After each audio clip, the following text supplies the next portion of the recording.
महाराष्ट्रातील महायुती सरकारकडून दरवर्षी सुमारे 1.5 लाख युवक युवतींना कौशल्य प्रशिक्षण दिले जाणार आहे। युवक युवतींना कौशल्य प्रशिक्षण देऊन त्यांना स्वतःच्या पायावर उभे राहण्यासाठी महायुती सरकारने वर्षाला 1.5 लाख युवकांना मोफत प्रशिक्षण देण्याचा निर्णय घेतला आहे। पंतप्रधान नरेंद्र मोदी यांच्या उपस्थितीत याचा शुभारंभ 20 सप्टेंबर रोजी होत आहे। प्रत्येक जिल्ह्यात 150 युवक युवतींना कौशल्य विकास यासाठी मोफत प्रशिक्षण दिले जाणार आहे।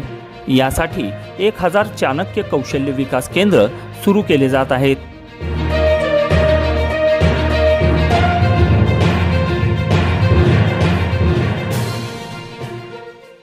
ताज्या घडामोडी जाणून घेण्यासाठी शिवशाही न्यूज यूट्यूब चॅनलला सबस्क्राइब करा। आपण हा व्हिडिओ फेसबुकवर पाहत असाल तर फेसबुक पेज फॉलो करा आणि शिवशाहीन्यूज.com या आपल्या वेबसाईटलाही भेट द्या।